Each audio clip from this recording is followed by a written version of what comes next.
Hello and welcome to another episode of Women Are the Medicine, a podcast where we help spread the wisdom of women. I'm your host Naz, and I'm thrilled to bring you this week's guest, none other than Caro Gomez. Caro is a visionary shaman's apprentice of the Maya Quechua lineage, an award-winning fashion designer, international speaker, founder of the Mayan School of Embodiment, an ICF accredited body-oriented coach who has supported hundreds of multi-passionate creative women to be too much. She is proud of both her Mayan and Spanish ancestry and has had a trailblazing career spanning over a decade in the creative industries. Caro is the embodiment of the magic, artistry, and on-point business acumen. Woo, what a mouthful, but absolutely spot on. Welcome to the show. It's really great to have you here, Caro. Thank you so much for having me. And that sounded pretty cool. I love it. Like, bring it on. Yes, I am. That's amazing. So listen, I remember so vividly the day that I met you at the Susie Ashworth Mastermind in London. And I was like, who is that woman? Who is that woman over there? I think I already love her. I need her in my life. There was just something about the way you owned your style, your artistic expression, and clearly your Mayan heritage. And this just made such a huge impression on me. So I want to know, how did you get to be this confident?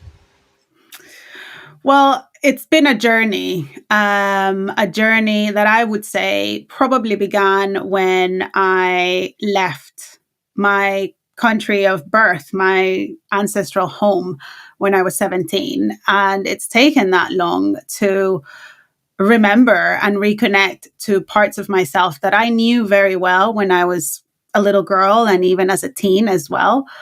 And somewhere along the line, I forgot.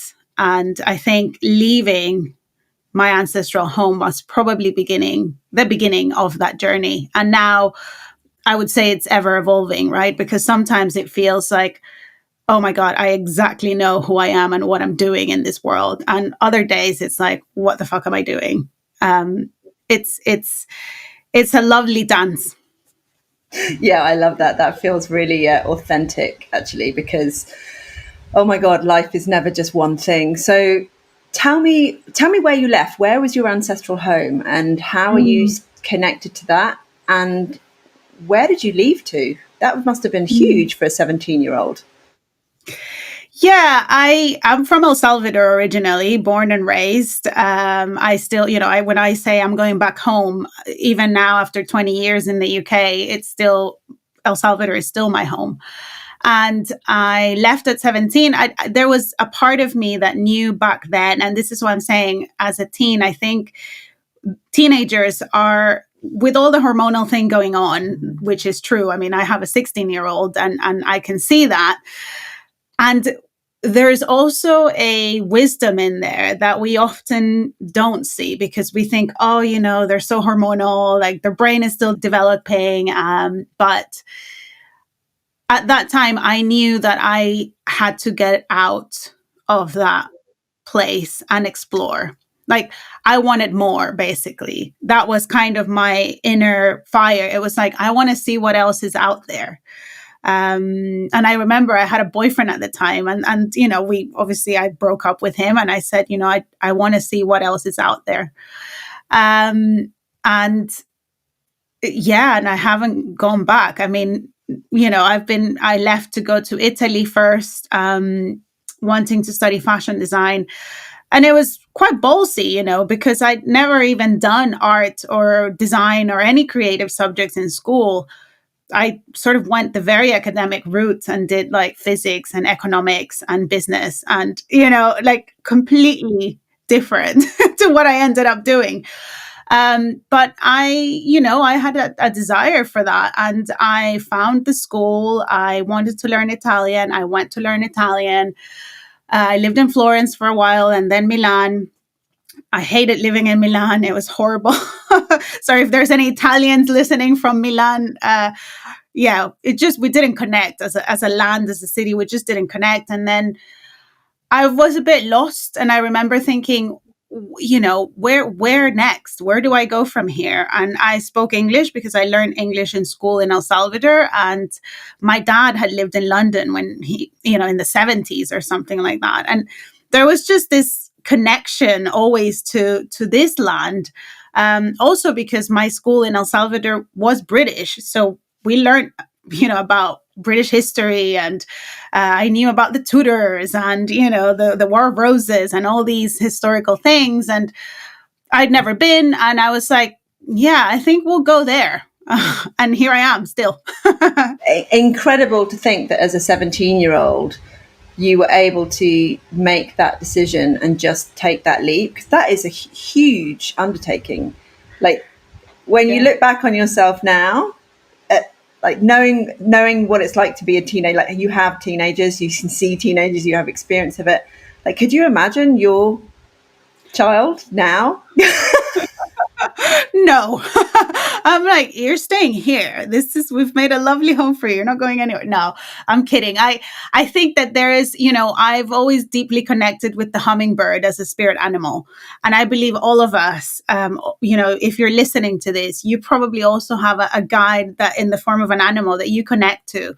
And you can't explain it. There is no rhyme or reason for it. It's just a connection. And one of the things that it gives me goosebumps just to say is the hummingbird migrates, the longest distances, north to south, south to north.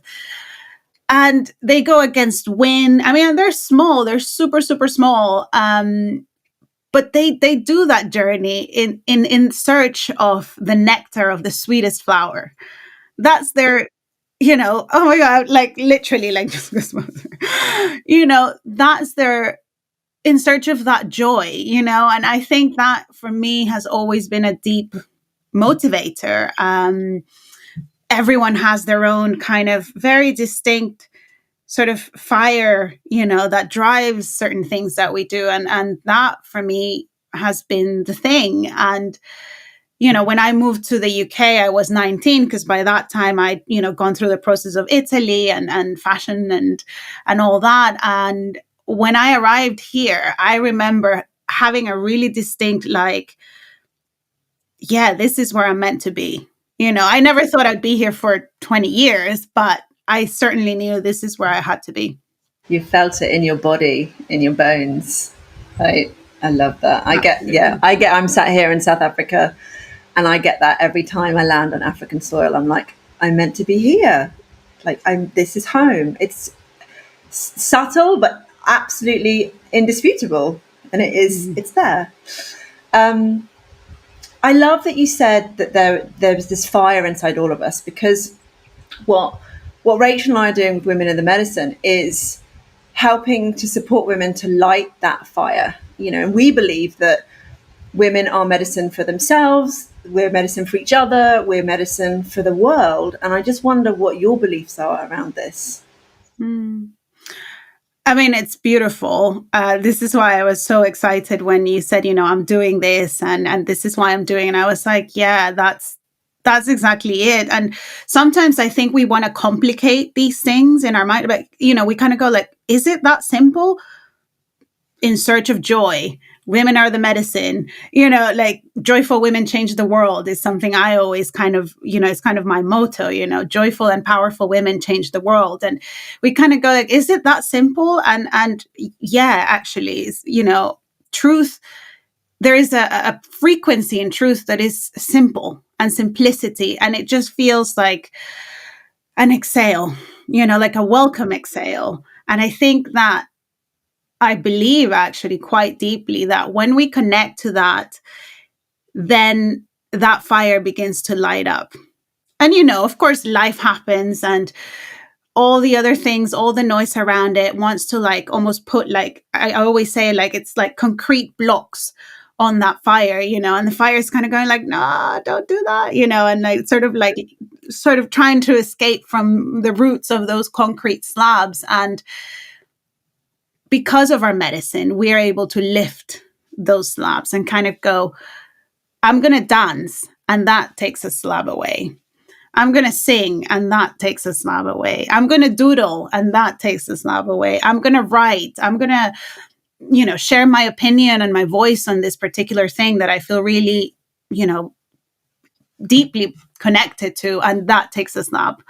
And so it's this constant. I almost think of it as like Jenga, like where you take the things, except we don't fall. We just become more rooted. I love that. Absolutely. And what you said there really resonates about we always trying to complicate it as people, but I think especially as women, we doubt the things that come easily to us because we think, and certainly if, like, for example, if you're in the line of coaching and you're like, well, my gift is helping people to see their purpose and connect to their power, but I do it really easily. So maybe that's not the thing. Maybe I need to go and get a certification in this. Maybe I need to go and learn from an institution, right? And get a certificate that says I'm qualified to do this thing. And sometimes that can just get in the way of what is your gift. So I'd love to know your thoughts on that, and also how you work with women to bring out their own gifts into this world. I mean, so many lovely things that you've pointed out. Let's give a moment to this. Do I need to be qualified to do the thing? Like, what's the use? What's not the use? Is there a place for that? Isn't there a place for that? And for me personally, I decided to get the qualification. I think, if I'm really honest, in big part, it was simply if someone ever says anything, like I can go, well, look, I have a paper, I almost like that paper is like the justifier that I am, allowed to say and do the things that I do. And this was over 3 years ago now. And I went at it with that mentality. Now, 3 years later, I can see the value that it did bring to my practice. Because I learned a whole bunch of stuff that I didn't know. Some stuff that I already did intuitively, but now there's language to it that I can share and I can very confidently speak about. But at the time, that was not the intention. It was simply if someone calls me out, I've got a paper, and I remember feeling a bit shitty that was the intention, because I was like, oh, shouldn't there be some, more kind of intention around it, but now I'm just like, look, it doesn't matter ultimately, because I knew going into it that whatever came out the other end was going to be of use to me and to the women that I work with. So now going to your question about how I work with women that come into my world, it is a combination of body-oriented coaching. It is a combination of spiritual practices that I have been honing in over the past 2 years with being a shaman's apprentice from the Maya lineage and, doing really not easy things to get this training, like figuring out how to manage a family of 2 plus my husband, because sometimes they need a little bit of management, if we're honest. And me going away, for 2 weeks, 10 days at a time for the year and kind of going, okay, bye, I need to go and do this thing, and being, traveling hours to get to Guatemala, the flying, the mosquitoes, the heat, the traveling to the jungle, it's very inconvenient. It's super fucking inconvenient.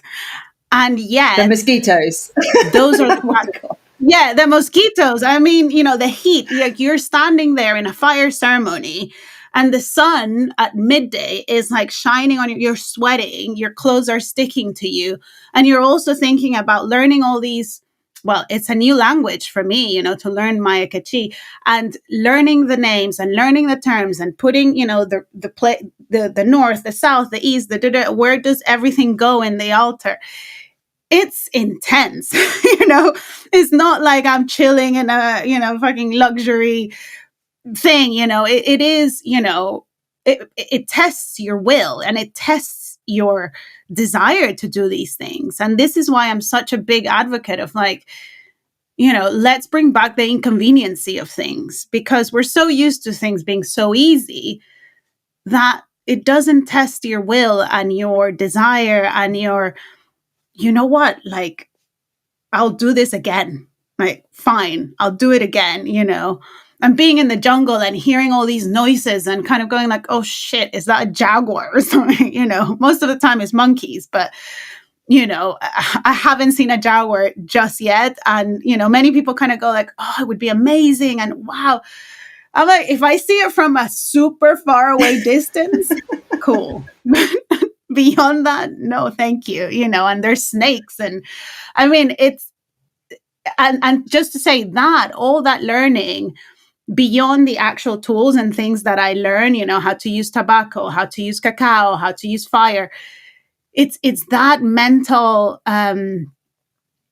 it's getting you out of your comfort zone. And that's the growth. And that's where the confidence comes, right? When you've kind of like, shit, I did that, I put myself in that position.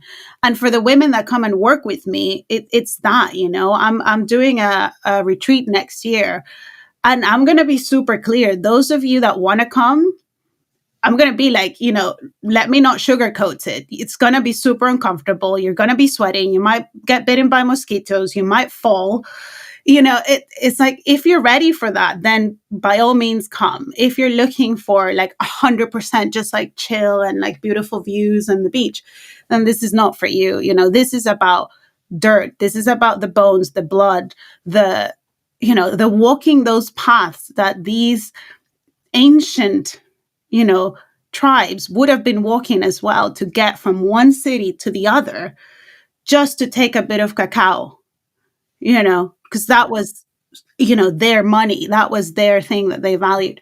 And so that to me is where growth comes. I mean, we can sit and converse about the mindset piece and, what's going on with the strategy in your business.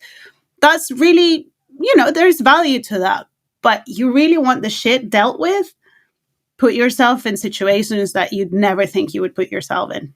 Yeah, I love that. And of course, you started your sort of adult life by doing exactly that. You put yourself in a new country, a strange country where you had to learn the language. You didn't know anybody. That is like a crucible. But you can see how it's forged your strength and your spirit in this. I absolutely love that. And I feel that what you're talking about is like almost like an initiation. It's like, do you really want that thing that you want, or do you just think that you want it? And it does test your will. It really, really does. And I feel like so many of us, we do want the easy way. We want the comfort, especially let's talk about, retreats and maybe medicine retreats, whether it's working with cacao or psilocybin or ayahuasca. People want to know, am I going to have a challenging experience? And it's like, well, yeah, maybe. And if you do, guess what? That's the richest material. Like, there is so much in there, but we just shy away from anything that feels like it's going to be too much. It's like, we want to know that we can cope, but how do we know unless we test ourselves? Right. So important to get people uncomfortable. Right. I love that you do this for your clients. Love it. And the fact that you mentioned this inconvenience, let's bring back inconvenience. I feel like that's had a bit of a theme, looking at the notes you sent through for the show. And I was like, oh, there's something that happened that was unexpected. There's another thing that was unexpected. So how has it shown up in your life, this kind of like sideways, knocking you off what you think was your trajectory and then taking you into another, up level even, should we say? Another direction. Yeah. I mean, inconvenience is we think it's not important, or like, we don't want it. We want Amazon. We want, press the button and it's there kind of thing, like without even moving. And I've found as you said, especially as I was typing those notes, I was like, oh yeah, that's really interesting. That when those quote unquote inconveniences have happened, that's where the up level, the growth has happened, right? So I would say, what quote unquote at the time felt like, shit, this is really inconvenient, was, having fallen. That's a term for pregnancy, isn't it? Fallen pregnant. Yes. I fell pregnant. I fell on a penis. Pretty much. Fallen pregnant, or getting pregnant, or whatever the term is. at 22, which I was still very young by most standards these days. I was in my third year of university, finishing my textile design degree. And that happened. And I will say, like, I knew that if it was going to happen, I knew exactly the day it happened. And I knew, like, if I don't do something about this, it will happen. Something in me that I am yet to understand, and it's probably the medicine of women, in that moment for me kind of went, it'll be fine. And I did. I remember hearing that take of, it's okay. And I'm me going, okay, and just getting along. And then, of course, a few weeks later, I was like, I'm late. Okay, I know why. And then knowing already, I mean, I took a test and everything, but I knew, and that was it, and I remember in that moment, I was like, I'm going to graduate from my degree. I'm going to do my thesis. It's going to be amazing, and it will be okay. Fortunately, I had an incredible teacher at the time who lived not far from me, and she would come to tutor me at home because I was there with my newborn and preparing my degree show. And she would come over to my house and tutor me and help me, and and she Do you was remember incredible. her name? Do you remember her name? Isabel Dodd. Isabel Dodd. Well, yeah, this woman deserves some recognition because that is the medicine of women. You can do this. You can fucking. I'm getting teary. You can fucking do this. Let me support you, but you have to do it. Right? You are doing the work, but I'm going to support you however I can. I'm not going to do it for you. Yeah. Man, could you imagine like not having Isabel in your life at that point? I mean, my parents weren't here. They were in El Salvador. My mom came the first 3 weeks she was born to help me as well. And again, the medicine of the women, right? Like, this is the modern version of the community, of the tribe, coming in and going, I'm going to support this new mom. I'm going to support, this other woman to continue her path, and that expression, I was like, fucking hell, we are amazing. Like, we are amazing. And my daughter, her name is Maya, and I named her after the Mayas, because I was like, this is the embodiment of tribe and community at the time, 2008. So it's here, in our cities, even though I know there is a big current disconnection of, I have to go away into the jungles and to see it and experience it. We forget that it's still very much around because it's ingrained in us. It's like being in tribes, being in community, connecting to other human beings is part of us. The same way we breathe, sleep, eat, and we figure out ways of doing it in our modern cities as well, and in our modern life. So that was, inconvenient at the time, but said and done. I graduated. My thesis was published, is currently in the university library, and it's pretty much the first bones, like the very sort of tapestry, so to speak, of the work that I do now. So I love that. And I love that you used the word bones, because that's another thing that sticks in my mind when we went for lunch that day, is that you were talking about the kind of work that you do. And you're like, no, I don't work with crystals. I work with bones. And I was like, oh my God, yes. Right. Yes. And it reminded me of that, the Women Who Run with the Wolves, Clarissa Pinkola Estes. And there's a chapter where she talks about La Loba, the woman who's like goes alone in the desert and she's collecting the bones of the wolves. And when she's got enough, she makes the bones a complete wolf skeleton, and then that turns into a wolf that is fleshed out, and then the wolf runs into the distance, then it turns into this wild woman, and that just like does something to me. What is it about bones for you that gets you excited? Why is it that you want to work with bones? Yeah, I think I'm really interested in our raw humanity. I'm interested in the petty. I'm interested in the unpolished version of ourselves. As much as I love, and you'll know this, I adore adornment and dressing up and, putting on the necklaces and the rings and the makeup and the thing and the that.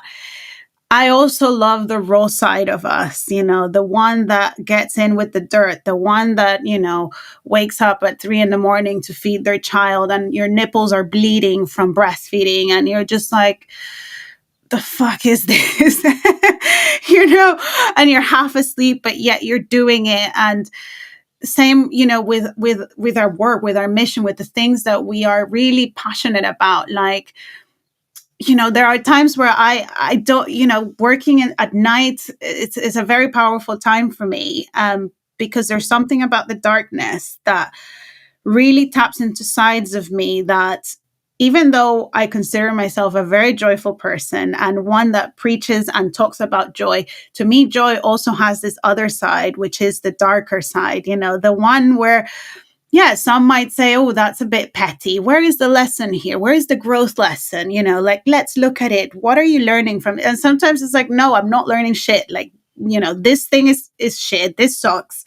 And fuck off, like there isn't always a learning lesson where I will become more enlightened. Like, no, like we're human beings at the end of the day, no matter how much plant medicine you've done, sometimes you're still an asshole. And, Yes. Let's kind of agree that that's the case, Yeah. I also say that, I say that, you can be an enlightened asshole. You can still be an absolute asshole no matter how much work you've done. Yeah, totally agree. Exactly. And this is why I absolutely adore going to places like Guatemala and going not so much to where it feels a lot more developed nowadays with, a lot of Westerners coming and doing their thing, which, each to their own, right?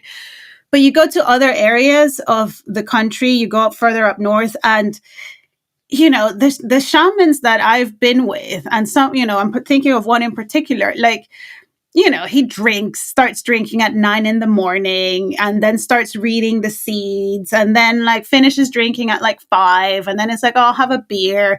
And, his wife is there. His wife doesn't even speak Spanish either. She drinks her beer. She's kind of like goes into a corner by a tree, lights a tobacco and just sits there. And there is this rawness and this like unpretentiousness and this like, I don't know, like, I don't give a fuck kind of thing, energy that is really appealing to me as I live in this part of the world. And when I see spirituality in a very different lens, it's a very different lens.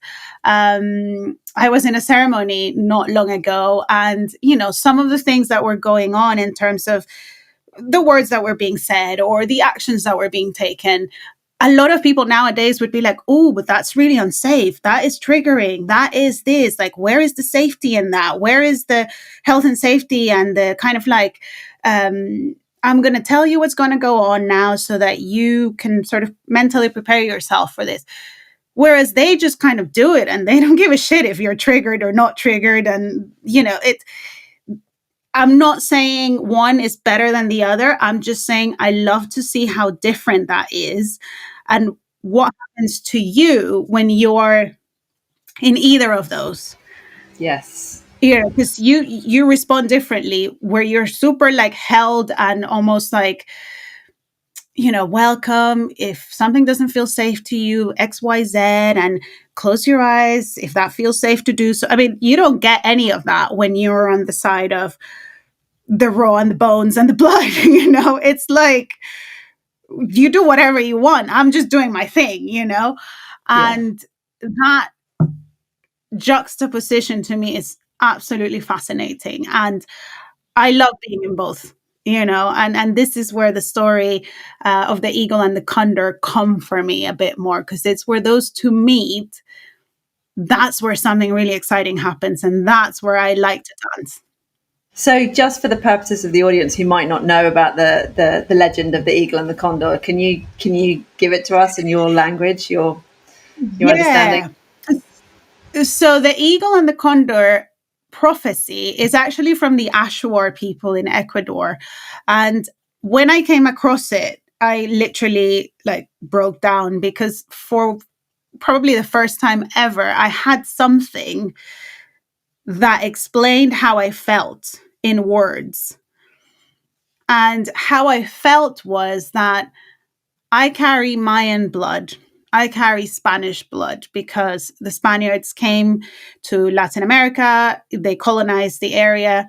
Well, they invaded the area, but colonized, I guess I would have a discussion about that because, you know, the Mayas are still there. The Incas are still there. Aztecs are still there, practicing their work, wearing their beautiful adornment pieces, practicing their spirituality, their culture. So it's still there. It didn't disappear.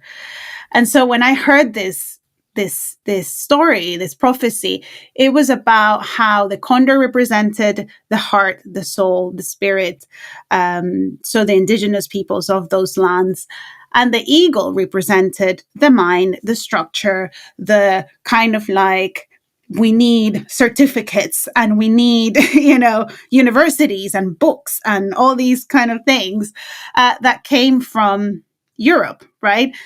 And the prophecy explained that the eagle almost vanished the condor in that process, almost. But what is happening now in the next Baktum, which started in 2012, according to the Mayan calendar, is that those two come together and then a new consciousness is birthed. So, as someone that carries both of those within, right? Because I have both of those bloods inside of me and those lineages. My great grandfather was a Spanish priest, and for years I couldn't even look at his photo. But actually, is in reconnecting to him, I reconnected to myself, a part of me that I was denying. So when those two came together, that confidence that you spoke about at the beginning, that's where another level of that came about. Because I was denying for years. I hated talking about my Spanish side. In fact, I didn't even want to go to Spain. Like, I was just like, I don't want to go to that country. You know, they don't deserve my energy or whatever it was. And in that denial, in that pretending that it's not there, I was denying a part of who I am. And so how can I go out there and be a fully embodied woman without accepting all the parts of me, all of them? And also to say that I am very deeply passionate that there is good in all those parts and there is shit in all those parts.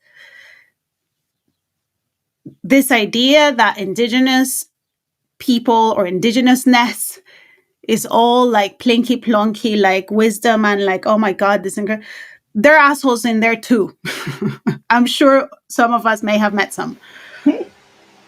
Equally, there's assholes on other sides as well. So, you know, it isn't a black and white thing, right? It's all a mix of things and people, because ultimately we are all humans. Keeping it real, keeping it absolutely real there. I'm really curious, how did you integrate with that part of yourself that you were denying for so long? What was it? Did it start with the condor and the eagle, or was it? Yeah, reading that Condor and the Eagle prophecy was really the start of that seed. And I did this, and this is what I was saying about how our teen years are so informative and we forget. I did this book when I was about 13 about my ancestry. It was actually a class homework, you know, that for us to find out about our family tree. And, you know, everyone kind of had their mom, their grandma, maybe a grandparent, with a little paper, a document, and that was it, you know. But that was probably like the coolest thing I have done. And it's one of my most prized possessions, that I created this entire book of my ancestry, and I went all the way back to my great grandmother, which I found a photo of like the 1800s, like late 1800s. And I found that she was a healer in her village, you know, and that book has come with me all along, like from that time, 13 till now, I'm almost 40. And that ancestral work, ancestral connection, ancestral awakening is how I refer to it, has been the thing that has allowed to integrate all those parts. And when I found out that, you know, my great grandfather, so my grandma's father, was this priest who they weren't married. I wasn't, Catholic. Of course, this wasn't supposed to happen. So my grandma grew out really without a dad because he never recognized her. I just remember having this aversion to this guy, even the photo, like I couldn't see that. We have one photo and I have that original photo. And for the longest time, I kept it hidden. I never took it out in my altar. I had all my grandparents, my grandma, my great grandparents, the ones that I kind of felt this joyous connection to. And him, I always kept him hidden. I never spoke about him. Pretend it's not there. That was the vibe. And then one day, it was, again, this inner medicine. Take the photo out, put him up there, because he's in your blood. Whether you want to admit it or not, he's in there. You wouldn't be here if it wasn't for him. I was like, oh, fuck. How inconvenient. How inconvenient of you, but fine. And, and I took him out and I felt annoyed. And little by little, we started to build a relationship. And we don't know exactly the story, the ins and outs of the story, but a part of me wants to believe and believes that he loved my great grandmother in some way, and he made my mom's mom, mm-hmm. who then made my mom and who then made partly me. So I don't want to hate parts of myself. I don't want to hide parts of myself. I mean, aren't we so great at hiding parts of ourselves, the inconvenient parts, the annoying parts, the parts that we think, oh yeah, but no one will respect that, or people won't like me if I share or if I show that bit. And I was kind of done with that. The hiding part, I think, was the biggest thing. Especially because I've always been so proud about the Mayan side of things and the indigenous side of things. But I never spoke about, having Spanish blood. It's still a little bit like I can feel it in my body. It still feels a little bit like uncomfortable. And yet, I wouldn't be here if it wasn't for that. So, absolutely. Yeah. And how does it now that you've accepted that heritage, that lineage, how does it influence your businesses? Because we'll get onto that, because you don't just have like the one business, but how does it influence? So I don't know if you want to share with us, and not just your businesses, but your beliefs about the world or your worldview, but how does the Mayan side of you and how does the Spanish, how do they both kind of influence you in different ways and create that dance that you spoke about earlier? Mm-hmm. So I believe that the sum of all the parts makes us greater, right? It's not just individual bits. It's like putting them all together. I think of it as a disco ball. So you know how a disco ball has all the mirrors, right? Like a tiny, mirrors. And so it's almost like this process of putting those mirrors back onto that disco ball. At the moment, a lot of them are disintegrated and they're just like sitting on a table. And you're kind of there gently, one by one, putting them back onto the disco ball. And when that disco ball is complete and you kind of put it to the light and it turns around and you see all these colors and all the like refraction happening. So you see the rainbow and you see all the shadows as well, right? When you put it to the sun. Like, to me, that's the visual of what happens when you allow yourself to be a multi-passionate, shape-shifting woman who has all these parts of herself. And that because we live in a world that encourages and talks about being focused on one thing and niching, and if you focus on one thing, that means you're going to become an expert, and therefore people will know you for this one thing. And that thing, that mentality, that I believe that story. And it really meant that I was stuck in this tiny box where, for example, I was a fashion designer and that's it. Like, if you come to me, it's all about clothes and that's it. And I thought I had to have like a big label where I would be, wholesaling to stores and producing millions of units and making different sizes of the same thing over and over again and having this whole production. Like, I thought that's what I wanted. I was convinced, that's how I started my fashion business.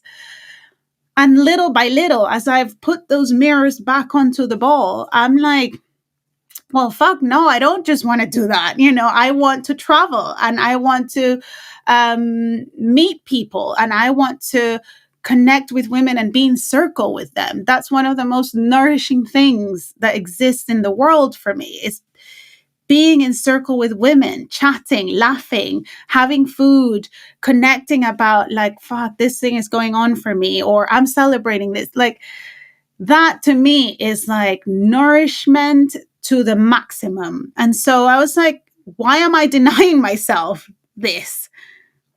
Why? Because I'm supposed to focus on one thing and just be a niche of something. I don't know. It just didn't stop making sense. And I became really honest, and it was like, well, I love making clothes. Like, it's like, I love seeing a fabric and kind of going, oh, I know what this could be. And thinking of someone and be like, oh, she would look amazing in that. And to me now, this doing bespoke pieces for women in the public eye, for women who are not in the public eye, is equally amazing. Designing dresses for weddings that are Black, inspired by a jaguar. Like, I mean, to me, I'm like, this is paradise, like, this is amazing. And I get to explore all those parts, and I get to kind of go, yeah, I do this, and I do this, and I do this. Which bit do you want? I mean, everything is rooted from, you get to be all the things, inside and outside. If you want to wear the massive earrings, the makeup, the thing, the rings, the thing, yeah, be too much, like, do the thing. Let people kind of look at you outside and be like, wow, or criticize you even. But you're a work of art. And so go for it. You've just dropped so many pieces of gold that I want to pick up and say, talk about this. So I'm going to try and like compartmentalize them so we can talk about them individually. So the one thing that I really, really admire about you and respect about you is this ability for you to be multifaceted.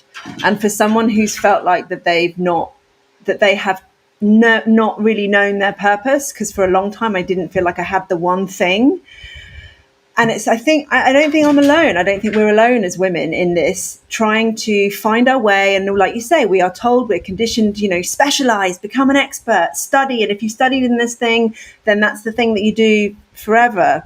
And then when you break away from it, you're like, oh, I get to incorporate all of my experience and my passions.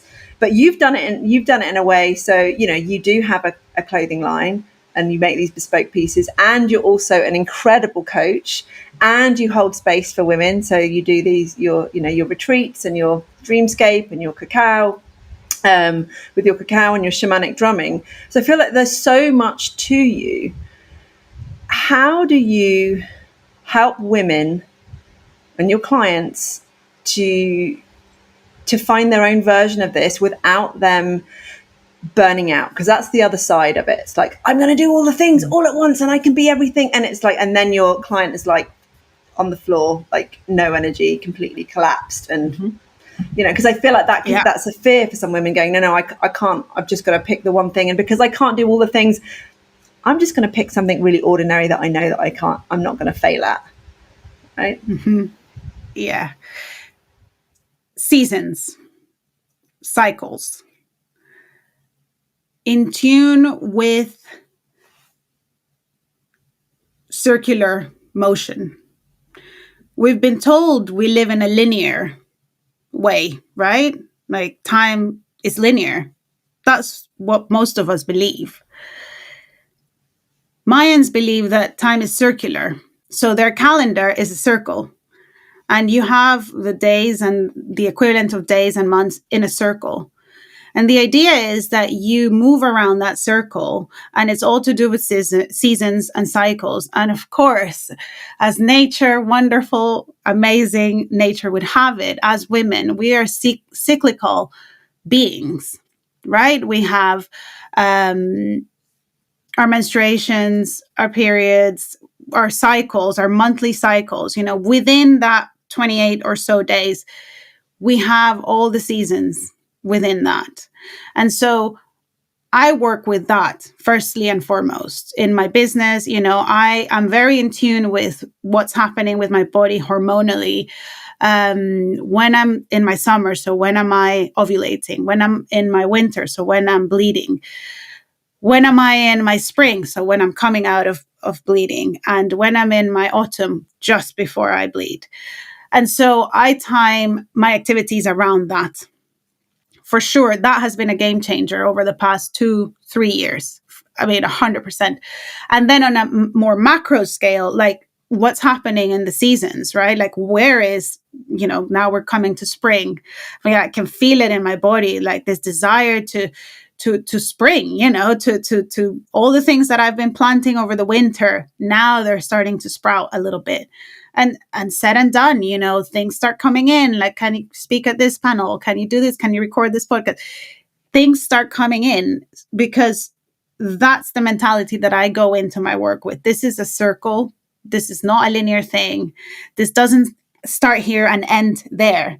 This starts here somewhere in the circle, and then somewhere along the line, we'll find ourselves again in that space.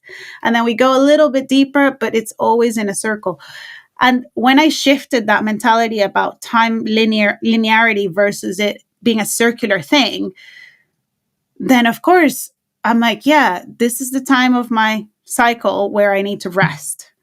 And you take the rest, and then you've installed and done things in your summer when you're just much more active and much more, that facilitate you having those breaks and having those moments to stop.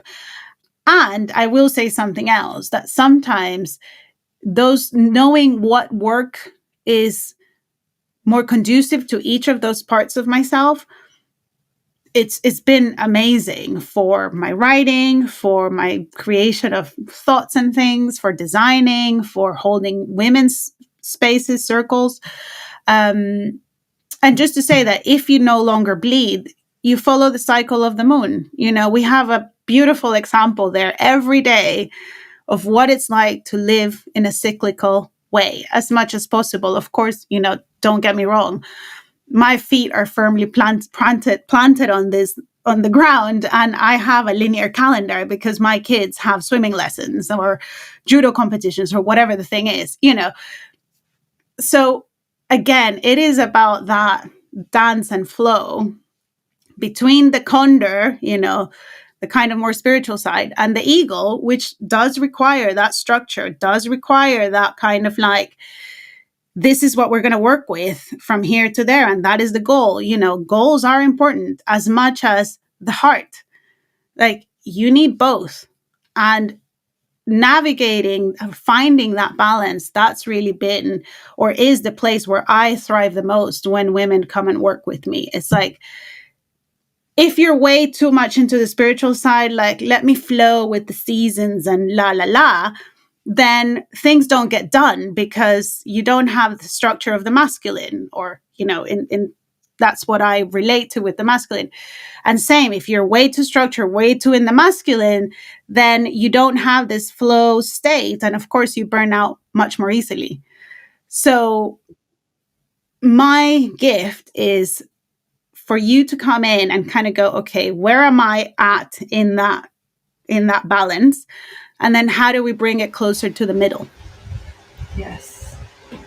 I just know that there are women listening to this going, oh my God, that sounds really exciting and intuitive. Like to be actually not just working with your present felt sense of what's going on for me right now, but actually knowing that you are working in harmony with your cycle or with the moon, like you say, if you don't have a flow anymore. So if somebody's listening to this and they're going, I really want to find out more about Caro, how do I work with her? What does she offer? What have you got coming up? What are your containers? What are your events? What do you want to share and bring to the world? We want people to happening in what's happening in a Joy Witch's world. Well, take a bit of paper because there's always a few things going on. But really the kind of portal that I'm developing, which is super new, but I'm super excited about, is Shapeshifter. And that is a 12-week program, which is exactly for that purpose. No, for us multi-passionate, spiritually curious women to come and find a place where it's okay and allowed for you to have all these different interests and these passions. And how do you bring them together so that it makes sense to the world? So that when someone, the classic, what do you do? And you actually know what to say. And that it feels like, fuck, yeah, that's really amazing. The same way that you described how you described my sort of curriculum CV at the beginning of this podcast. I mean, it sounds so simple and flowy and like, oh, that's beautiful. Trust me, that has taken a lot of tears, a lot of like detours and a lot of pain to get to that. And I'm saying it doesn't have to be that painful. A little bit, because come on, if you're going to do this thing, it's going to be inconvenient. But the results of that are you being able to just fucking relax and be able to answer that question and then be able to express to the world, like, this is what I do. And for them to go, oh yeah, I get it. Totally makes sense. Because for the longest time, I do things and I'd be like, I don't think this makes sense to the world. But actually, it does, because storytelling is something that I'm super passionate about. And I use, in my newsletters, in my stories on Instagram, in my everything. And I think that is an art. And that's something that you learn when you're in Shapeshifter, because we are natural storytellers anyway. Whether you have, an hour or whether you have 15 seconds. And so there is specific skills and an art to that. And when you're able to do that, then you get your audience in the journey with you and they're like cheering for you. And then you can make your selling. It's so much more enjoyable. Even showing up on Instagram is not like a chore. It's just like, oh, I'm going to go tell a story now, And so that's the kind of shift that you come into where you kind of like, I hate fucking social media. I don't want to be on it. Like, stop telling me to be on it, where you're actually like, oh, I kind of miss telling the story of today, and it's really powerful. So yeah, that is that.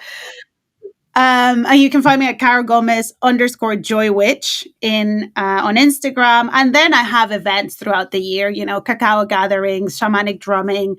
Like I said, I retreat for 2025 and seasonally.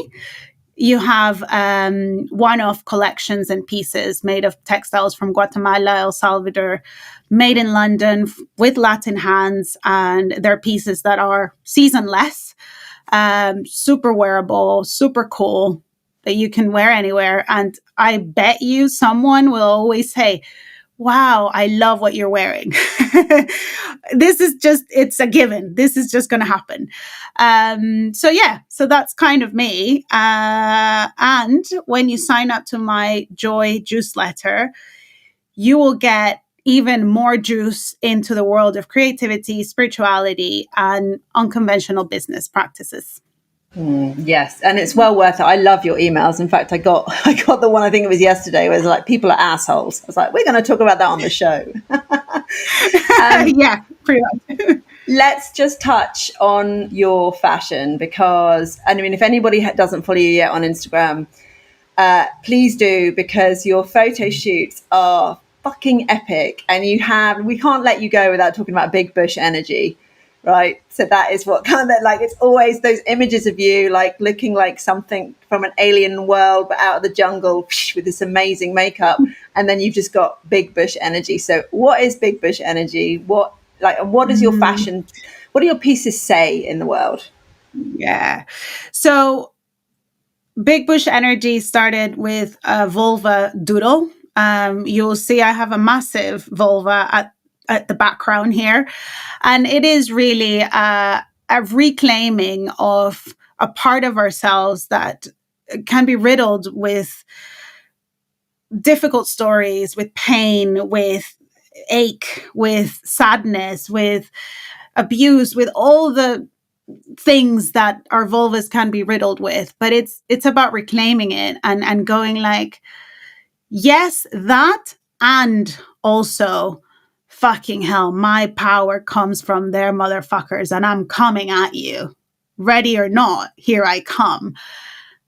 And that's the stepping out into the world. And when I speak about joyful and powerful women, I mean in power, where you're able to connect to that creative sort of, I guess you would call it Shakti energy in Eastern traditions, where you awaken the snake, you awaken that energy, which is circular as well. And it rises and rises and rises until it kind of comes out from the crown, right? From the crown of your head.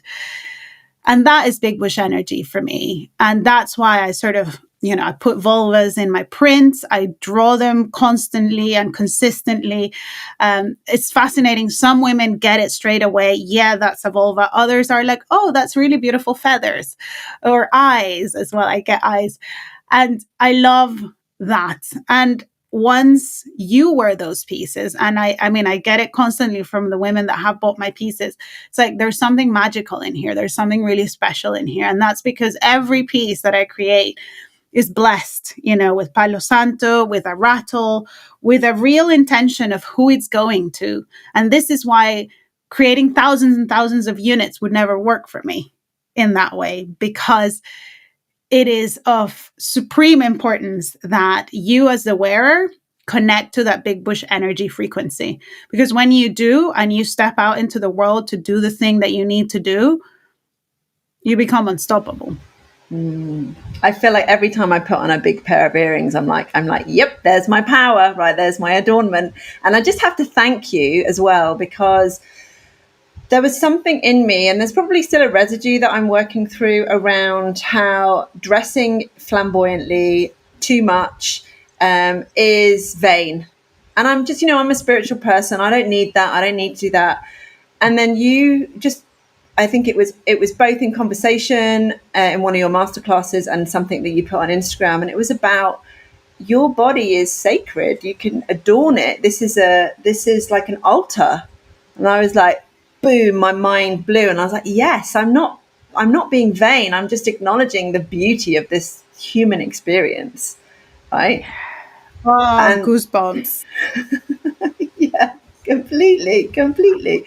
So like, walk me through, and I, because I may have missed, I was paraphrasing obviously, but what is it about our bodies as altars that allows us to, like, what's the power of this adornment? It's not simply to stand out. There's something else. Yeah. It's not simply vanity. Yeah. I think one of my sort of sayings in life, it is exactly that, is, your body is an altar, adorn it as desire. And we have been adorning our bodies forever. This is not something that was invented by Gucci or, Prada or whatever. Like, this has been going on from the beginning of time, with animal skins, with bones, with stones, with shells. I mean, jade, for the Mayas, jade was an incredible stone that was used to create this incredible adorned masks and jewelry and bracelets and necklaces. And stones have been a massive one as well. Like, people have used that to create jewelry, to create pieces to adorn themselves with. And I think it's a part of our inner creativity that we all have, no matter what you do today, whether you're an accountant, lawyer, whatever, artist, whatever, we all have that desire for aesthetics. They're pleasing to the eye. They're pleasing to something in us. It's like reorganizes when you walk into a space that is beautifully decorated. And it doesn't have to be opulent. It could be the plainest thing ever, but there is a deep inner thing that happens when you adorn yourself and you allow yourself to be fully expressed in that way, where you don't have that little voice that goes, oh, that's too much, maybe take it off. Because I had that voice very clearly for many years. And the Mayas actually believe that one of the reasons, because you go to the Mayan communities and they're all dressed in the most beautiful textiles, and some, will spend thousands of pounds in their wares. And it's just No one questions it. No one goes like, oh, she's being super vain, isn't she? It's very much regarded, and they keep it for celebrations, but also for the day to day, which I love. It's not like I'm going to keep this for a special occasion. No, the special occasion is today, like it's now. And they believe that spirit doesn't have thumbs. And so, as humans who have thumbs, it is your duty to create in honor of spirit. So, if spirit drops through you, for instance, an idea of like, oh, I really want to put those big earrings on today. And you kind of go like, oh, no, fuck it. That's too much. I don't want to be too much. Then you're dishonoring spirit, because spirit kind of went like, this is for you. And you're kind of like, oh, no, not today. Fuck off. And it's kind of like you have the capacity to pick up things and put them on your body. I don't. So you're dishonoring me by doing that. And so when I again, for me, that was such a revelation as to what, like, of course, this is in vain. This is just us adorning ourselves as altars. Yeah, because we are, creations of spirit and flesh and bones, right? And then we get to play with that. And there is a whole range, and your personal creative expression can be expressed, whether that is through wearing the red lipstick, the big earrings, the big necklaces, the rings, and the whole thing, or simply wearing a red or white or whatever the thing dress, for example. Like, there's a whole range. The point is that you get to explore that range. I love that. There's so much permission in that to express yourself how you want to, what matches your cycle, right? Your mood. Sometimes I don't want to stand out. I'm like, I'm just going to be demure. And other times I'm like, fuck it. I want to wear that thing that I haven't ever worn. I want to wear my vulva kaftan. Yes. Which I will get and one. likely, oh yeah, definitely. It's this giant vulva that you get surrounded by spirit animals. And I think you'll find that depending on how it wants to be expressed is also in the same realm of where you are in your cycle. Right. Exactly. So again, this full circle piece. Yeah. I feel like I want to be one of those old ladies, grow into one of those old ladies who wears obscene amounts of like bangles and just bright colors, or dresses completely in purple one day with a purple hat. I'm getting slightly more outrageous the older I get. And I'm like, I fucking love it. Love it. Those women, I will always, if I see them, I'll always say, you look phenomenal. Thank you. Because you've just given me another permission to be like you. And they're like, again, the medicine of women, right? We must, that's for me is one of the most beautiful pieces of medicine, is telling a woman that actually you love her outfit, or that her style or her energy is incredible. Like a compliment that is not, oh, you look really slim or you look really young. Mm-hmm. It's like, no, you look phenomenal. Like, thank you for showing up this way. Right. Yes. So beautiful. Compliment women, please do. It's so nice to do it and also to receive it. And I'll tell you this one thing. I was in the tube the other day, not long ago, and I can't remember, I was totally lost in thought. And I had this, she must have been 17, 18. I wasn't, I was wearing, I think, sweatpants. My hair was up. I wasn't wearing any makeup. I was just standing there, just being. And she taps my shoulder, and I kind of go like, grabbing my attention. She shows me her phone, and she'd written on her phone, I just want to tell you, you're beautiful.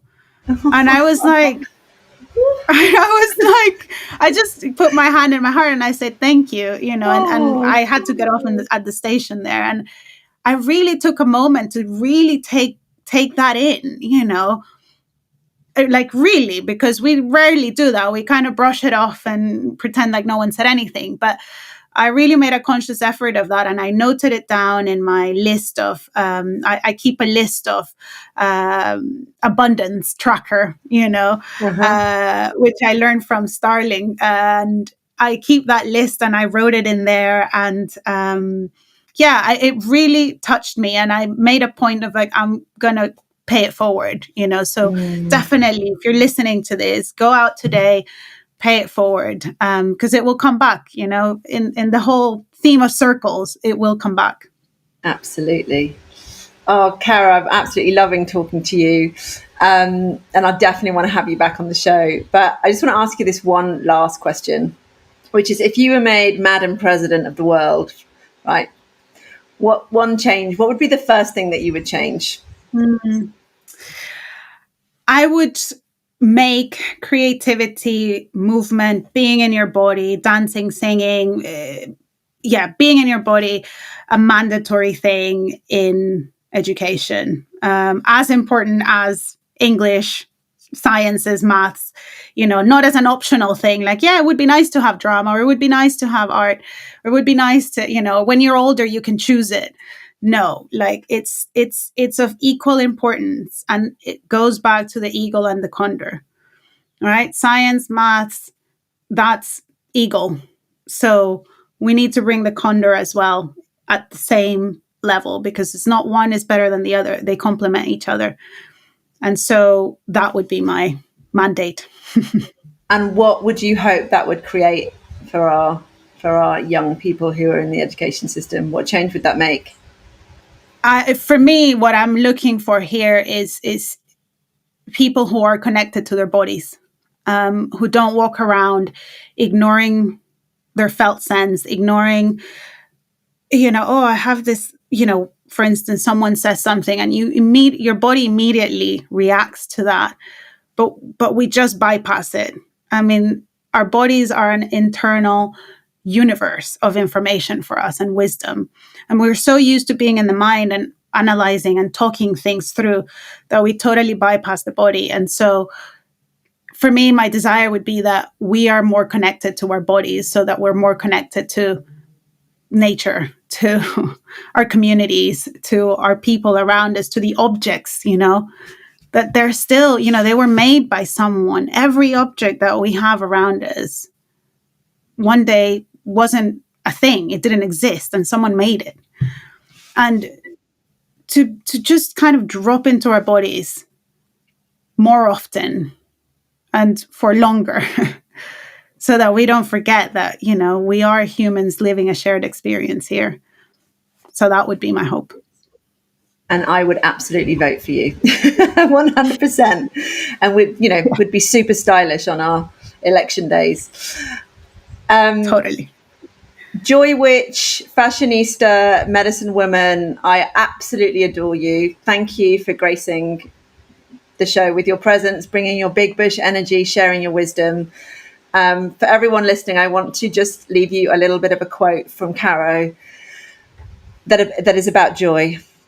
Joy is an act of revolution. It takes a shit ton of courage to be joyous in these times. But hope is a good thing, maybe one of the best things, and no good thing ever dies. So my hope is that joy wins. So go out in the world, be joyous. Darling Caro, keep spreading your wisdom and your energy. I love you. Thank you so much. Thank you, Nas. Thanks for having me. And it's been such a joy, such a pleasure. Yeah, I feel nourished. Me too.